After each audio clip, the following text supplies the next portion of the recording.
Assalamualaikum warahmatullahi wabarakatuh. Shalom, Om Swastiastu, Namo Buddhaya, salam kebajikan dan salam sejahtera. Pertama-tama, yang saya hormati Ibu Agustiva Ziata Zlikoh, SSI MSI, selaku dosen pengampu mata kuliah Analisis Data Bisnis 2. Di kesempatan yang berharga ini, kami dari kelompok 3 akan menjelaskan cara melakukan analisis regresi berganda menggunakan SPSS. Analisis ini dilakukan untuk memenuhi tugas praktikum kelompok yang diberikan. Analisis yang kami lakukan untuk mengetahui apakah kualitas layanan, tarif, diskon, dan iklan mempengaruhi keputusan pemasangan telepon. Baik, langsung saja ke langkah-langkahnya. Kita buka software SPSS-nya. Kemudian ke menu Variable View.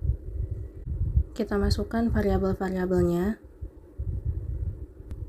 Karena di SPSS tidak menggunakan spasi, maka bisa ditulis menggunakan garis bawah atau underscore sebagai pengganti spasinya.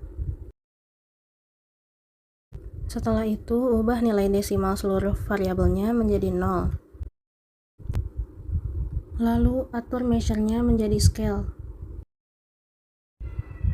Beralih ke menu Data View. Lalu, copy data yang sudah ada dari Excel ke kolom SPSS.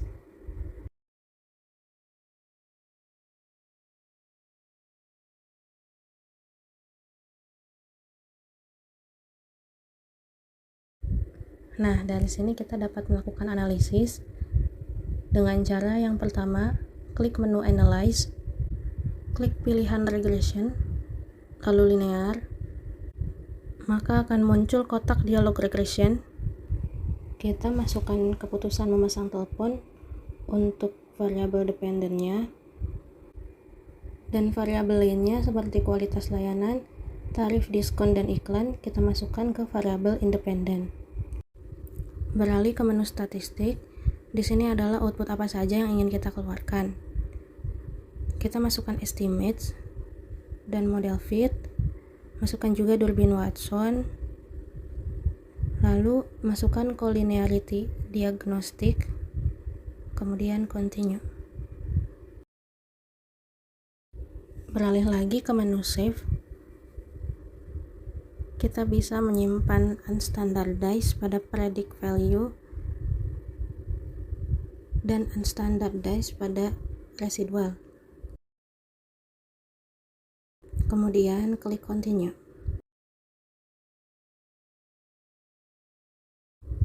Lalu ke menu option. Di sini kita menggunakan metode entry dengan taraf signifikansinya adalah 0,05. Kemudian klik OK, maka akan muncul outputnya.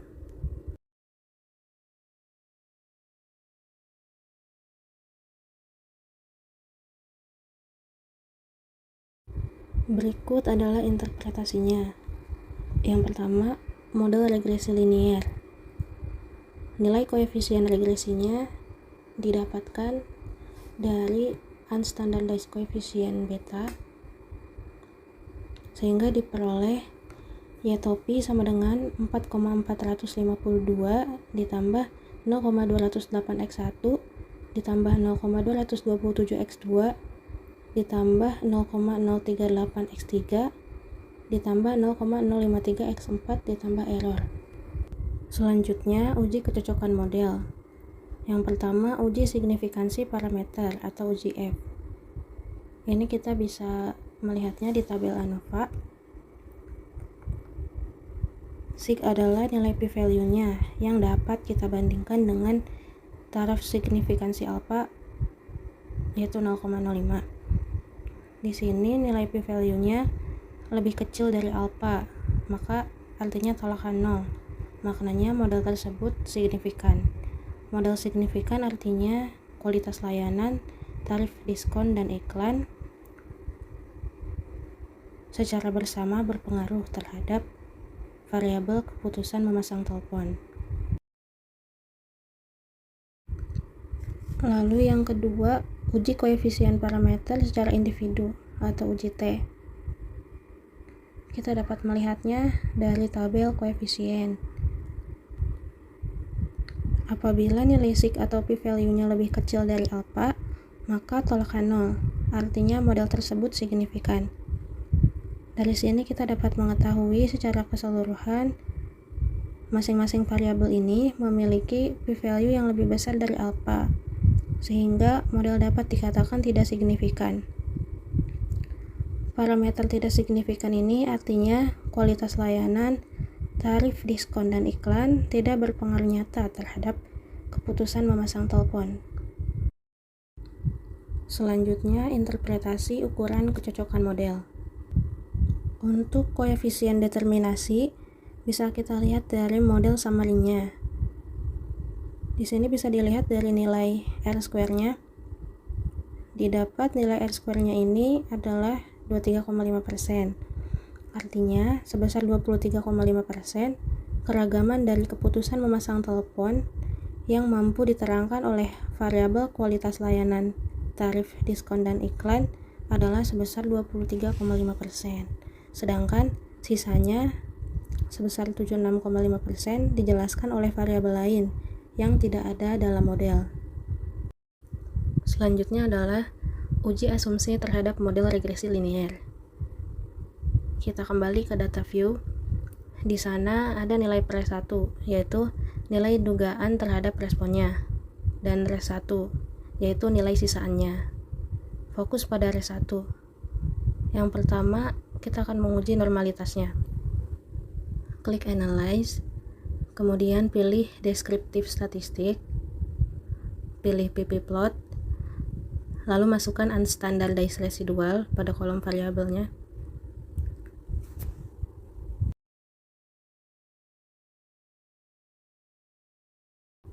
Dan klik OK. Nah, maka akan muncul outputnya. Yang kita pakai adalah ppplot Unstandardized Residual. Untuk interpretasinya bisa dilihat di normal ppplot Unstandardized Residual. Berdasarkan grafik normal ppplotnya, data menyebar secara acak menjauhi garis diagonal. Di sini dapat dilihat juga titik-titik cenderung membentuk huruf S pada sumbu diagonalnya, sehingga dapat dikatakan model regresi tidak memenuhi asumsi normalitas. Lalu bila kita ingin mengeluarkan nilai ppplot yang resultnya, klik menu Analyze, kemudian pilih Non-Parametric Test, lalu pilih satu sampel KS. Setelah itu masukkan Unstandardized Residual pada kolom test variable list. Setelah itu OK. Nah, pada tabel One Sample Kolmogorov-Smirnov ini diperoleh nilai p-value-nya yaitu 0,001, yang dimana kurang dari alpha, artinya tolakkan 0. Maka dapat disimpulkan bahwa sisaan menyebar tidak normal, sehingga asumsi normalitas tidak terpenuhi. Selanjutnya, untuk melihat asumsi homoskedastisitas, klik graph, pilih legacy dialog,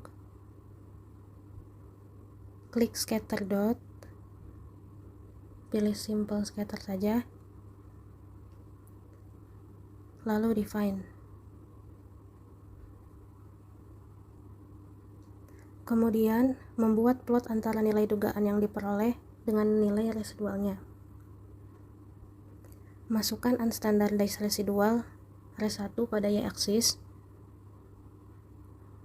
dan Unstandardized Predict Value pada x-axis. Setelah itu klik OK. Maka didapatkan hasil outputnya sebagai berikut. Berdasarkan grafik plot antara sisaan dengan dugaan respon, terlihat bahwa pola tebaran sisaan tidak membentuk pola tertentu. Maka dapat disimpulkan bahwa model regresi tidak memenuhi asumsi homoskedastisitas. Untuk lebih memastikan lagi, kita lakukan pengujian. Langkah yang pertama, misalnya kita pilih absolut dari residualnya dengan variabel bebasnya. klik menu transform, selanjutnya pilih compute variable,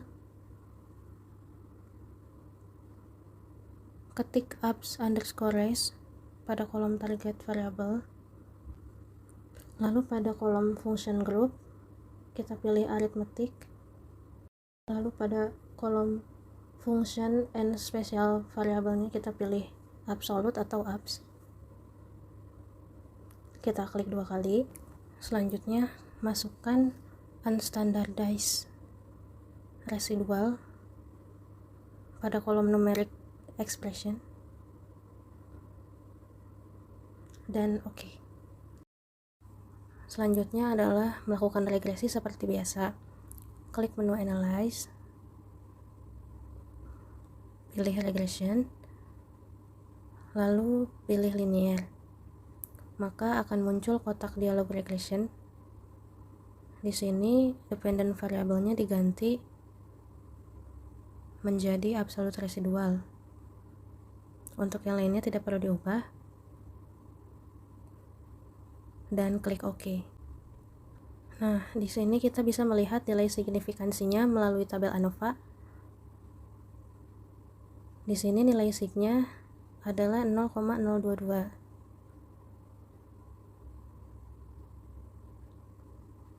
Artinya kurang dari alfa, maka tolak H0.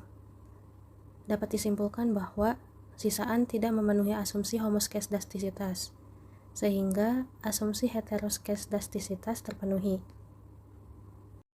Selanjutnya adalah korelasi. Caranya yaitu kita membuat plot antara waktu dan residualnya. Karena kita belum memiliki variabel waktu, maka kita bisa membuatnya di variabel view. Setelah itu kita bisa memasukkan datanya di data view. Setelah itu, klik graph, pilih legacy dialog, klik scatter dot, pilih simple scatter, dan define.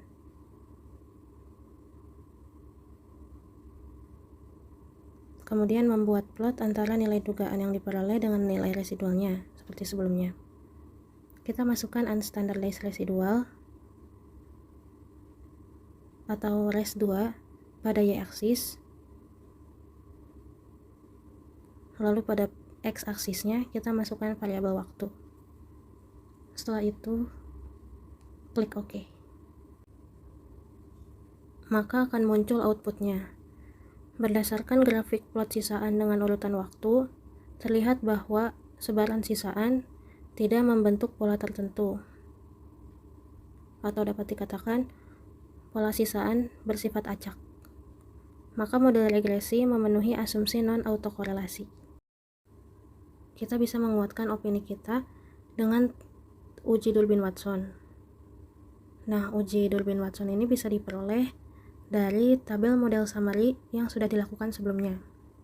Di sini kita dapat membandingkan nilai Durbin-Watson ini dengan nilai tabel Durbin-Watsonnya. Pada tabel tersebut terdapat nilai DL dan nilai DU. Di sini dapat dilihat nilai Durbin-Watsonnya 1,313.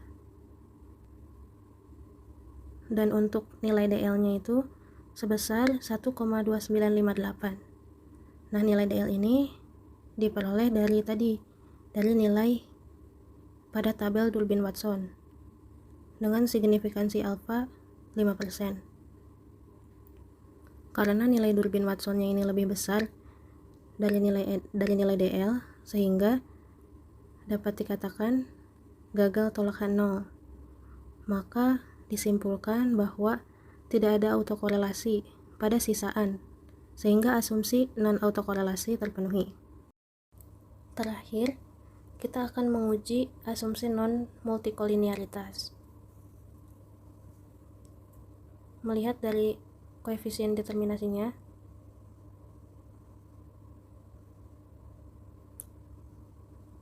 yang kita lihat adalah nilai R-square-nya pada model summary itu sebesar 23,5%. Artinya, keragaman dari variabel keputusan memasang telepon yang mampu diterangkan oleh variabel bebas adalah sebesar 23,5%. Sisanya sebesar 76,5% dijelaskan oleh variabel lain di luar model. Nah, kemudian kita dapat melihat di nilai VIF-nya. Bisa dilihat nilai VIF-nya untuk masing-masing variabel itu kurang dari 5. Artinya, tidak ada indikasi masalah multikolinearitas pada model regresi. Jadi, berdasarkan identifikasi yang dilakukan, maka dapat disimpulkan bahwa tidak terjadi multikolinearitas antar variabel bebas, sehingga asumsi non-multikolinearitas terpenuhi. Selain itu, kita juga dapat melakukan uji korelasinya. Pertama, klik menu Analyze, pilih Correlate, lalu klik Bivariate, masukkan variabel bebasnya, yaitu kualitas layanan, tarif, diskon, dan iklan ke kolom variabel, dan oke. Maka akan keluar output koefisien korelasinya, dan juga dapat dilihat korelasi antar variabelnya. Nah, berdasarkan output yang diperoleh, tidak ada korelasi yang terjadi antara variabel tarif dengan diskon dan variabel diskon dengan iklan. Korelasi ini terjadi antara variabel kualitas layanan dengan tarif, tetapi korelasinya rendah, sehingga dapat dikatakan bahwa tidak ada korelasi antara variabel bebas dalam model regresi, sehingga dapat dikatakan asumsi non-multikolinearitas terpenuhi. Baik, selesai sudah tutorial yang kami lakukan. Kurang lebihnya mohon maaf. Wabillahi taufiq wal hidayah. Wassalamualaikum warahmatullahi wabarakatuh.